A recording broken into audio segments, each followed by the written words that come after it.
So originally I planned on just recording myself, putting this ultimate filament spool enclosure together, giving it a quick review, just making sure that it actually works with lowering the humidity for my spools, and that was supposed to be it. But after a total of over 4 hours of assembly, including reprinting I think 3 or 4 different things, simply because I didn't understand the instructions on MakerWorld, I decided to instead make this ultimate filament spool enclosure tutorial, so you can learn from my mistakes, so hopefully your installation process goes a lot faster. So this guide is designed for total beginners just like myself, who has never assembled anything like this before and do feel a little bit more comfortable having very detailed step-by-step instructions, unless you do want to spend literally 4 hours trying to figure out how to put all this together on your own. And if you've already printed everything you need for this enclosure already, then you can just jump to this timestamp right here, where we will start with the actual installation tutorial. Because before we get there, I do want to share some tips and tricks for how you can save both time and filament before you even start printing either completely unnecessary parts that you will never even use, or simply finding out that you've printed the wrong items, so you have to waste literally hours waiting for these reprints to be done before you can actually start with the installation process. And one last thing before we start with the actual tutorial. I chose this window design so I can easily see how much filament I still have left on the spool inside of the enclosure, and this design do come with a few extra steps and extra items needed for the installation, such as for example this table cover protector and some glue. But you will have links to every single item you need down in the description. But if you do prefer the original design without these see-through windows, you will hopefully still find this video very helpful as well, although most of the issues that I encountered myself was trying to print this customized profile with these windows using the original description in the original design on MakerWorld. And I have to say that at least for myself, this enclosure definitely works. It has lowered the humidity inside of this unit from 60% humidity that we have here in general to 30% right now inside of this enclosure. So first things first, you do need to decide if you want to use the standard design or if you want to go with this one that has windows so you can see the filament inside of the enclosure. Then you also need to decide which kind and how many of these hygrometers you need to include in this middle piece, or maybe you don't want any of them at all. My recommendation, which I think is just the easiest and also most functional way to go, is to order these hygrometers straight from Bambu Lab, just to ensure that it fits perfectly with this specific design. And by using 2 of them together with this separator shield, you can then shield off one of them so it shows the surrounding humidity as well, so you know when it's actually time to replace these silica gels inside of this enclosure.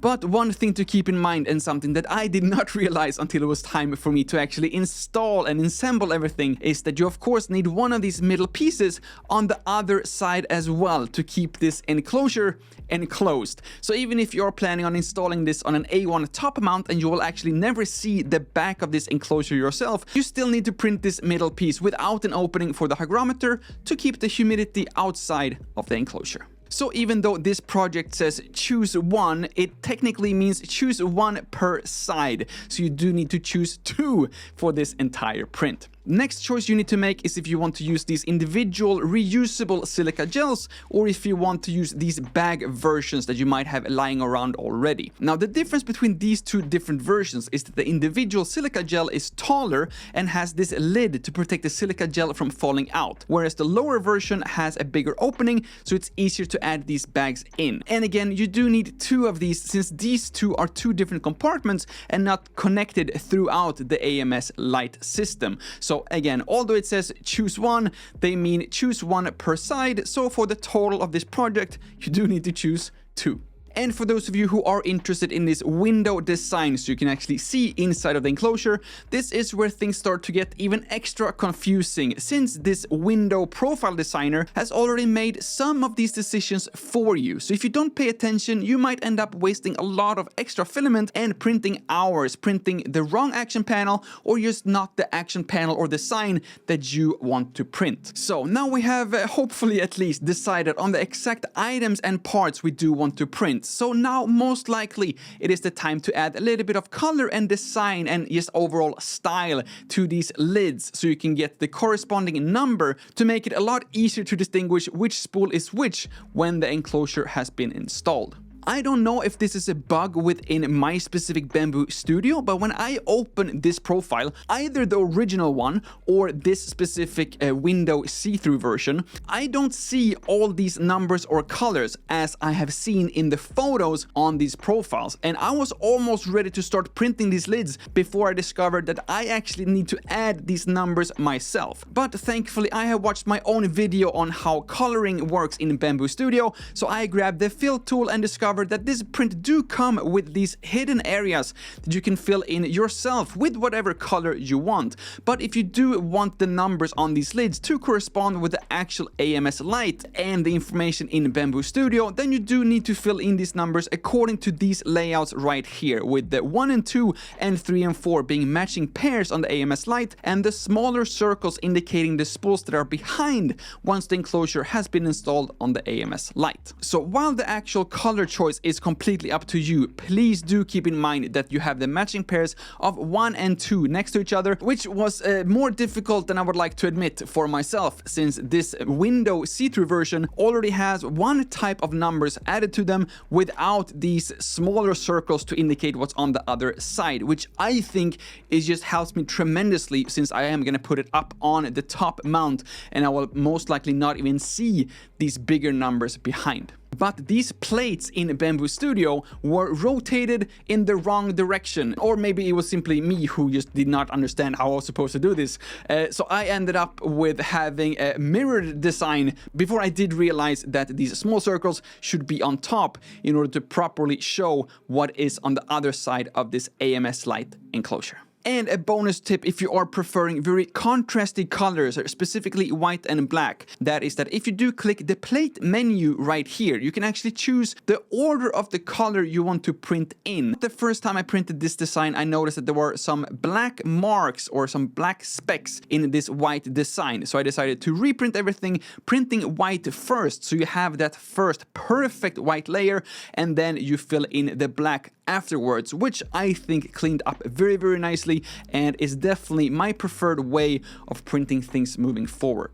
Okay, now it is finally time to start with the actual installation. Now, as you can see, I've already installed this once before, and it literally took me over 4 hours, including 1.5 hours of reprinting all these missing items. And these windows have already been glued shut on top of these holes, and I have not received enough super thanks or sponsors yet to reprint this entire structure just to walk you through literally every single step by step. But to be honest, I made a total mess just gluing this, and I need a lot more practice before I show you how things should be done. So I think it's best for everyone that I don't actually show you and teach you how to glue this, because I think that this is definitely the thing that requires the most skills. But sadly, I'm not there yet, and I don't really have a good way of just gluing this together. I'm afraid that if you are a complete beginner just like myself, you just have to accept that things are gonna get messy. You're gonna have glue literally everywhere, and I just wish you the best of luck. What I can say though, however, is that the table cover that I used to cut out these pieces were absolutely phenomenal. It was so easy to cut out, and you do need 4 of these pieces that are 55 times 145 millimeter each to give you this amount of buffer on each side. It was a little bit hard to know exactly how much of this I needed, but I think that this was absolutely amazing. And it was so easy as well to just put on these cutting mats and then just using like a box cutter and just like slice it through. I just used a box cutter straight on my cutting mat. You can see the glue here as proof that it has been used. I highly recommend this specific table cover, but I'm also sure that it will work with most of them. I assume that they're all the same. Now, the first step of actually assembling this enclosure is to deassemble parts of the actual AMS light. More specifically, these rotary spool holders that you just grab onto these holders here. You just pull them straight off to prepare the AMS light for this enclosure.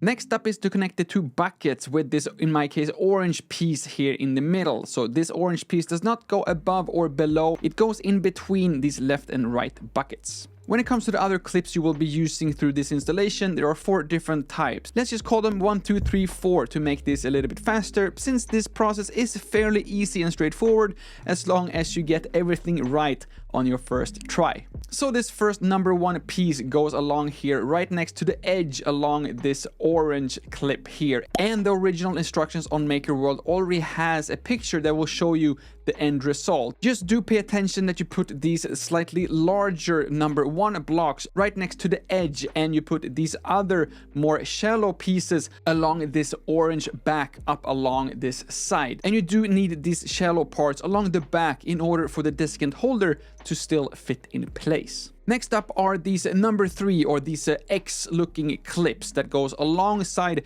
the outer side of these buckets. And these clips are very easy to install as long as you do face them the right way. One side, let's call it the back, is completely flat, whereas the other side, which will be the stomach in this example, has a groove or a valley, which will be the ones that will be connecting these buckets with the lid part that we will add on a little bit later in this video. So as long as you get this orientation right, it is super easy to just snap this into these pre-cut shallow holes you have all around these buckets.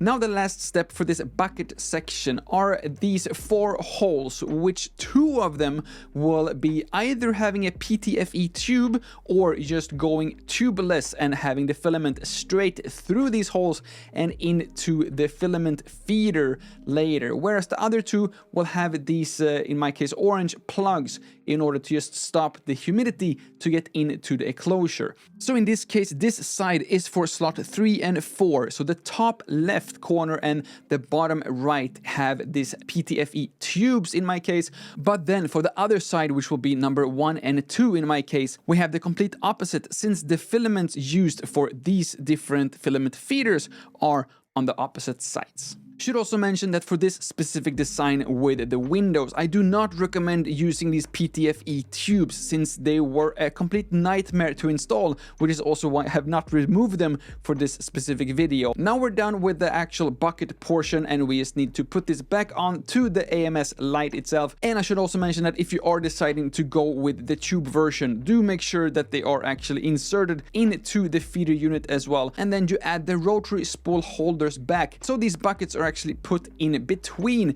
the main body of the AMS light and these rotary spool holders. And the only thing that is left to do is to put these spools back into the AMS light now in this ultimate spool enclosure, and then putting the filaments either through these tubes or just through these holes and then into the feeder unit, making sure that they're all secured in place on the rotary spool holder as well. And then now finally it's time to do the front or the lid of this ultimate spool filament enclosure, and this is where we use these last couple of number 4 clips, and these also go on super easy, 3 on the right side, 3 on the left side, and this is all super straightforward. Then the next step is, depending on the type of hygrometer that you're using, you simply just add these into these pre-cut holes, and if you just like in my case are using this dual hygrometer setup, then you should also print this lid to ensure that the bottom one is actually being completely covered and not part of the official enclosure, so it will keep track on the surrounding humidity instead of the humidity inside of this enclosure. Now the only thing you need to do is to fill up these desiccant or silica gel holders with the silica gel to make sure that this enclosure actually do dehumidify the spools inside as well. And if you have put these larger orange clips on the outside that you were instructed to do, you should have no problems at all fitting this desiccant holder inside of this enclosure. And if that is the case, then the only thing you need to do is to put the lid and then securely close all these X clasps, and then you are all set. And hopefully this took a lot less than 4 hours for you, and you actually managed to learn something from my mistakes, which is the entire purpose of this entire channel. So if you want to continue to learn from my mistakes, please do remember to subscribe to this channel if you haven't already, and please also show your support by liking this video, or maybe even giving me a super thanks or joining the YouTube channel membership to support me a little bit more. If I have saved you, for example, a lot of hours or maybe a lot of dollars by not wasting your filament on these other items for these specific prints that you ended up not needing in the first place. Regardless, thank you all so much for watching. My name is Lucas. Starts with L as in like, ends with S as in subscribe. Please do both, and see you all in the next one.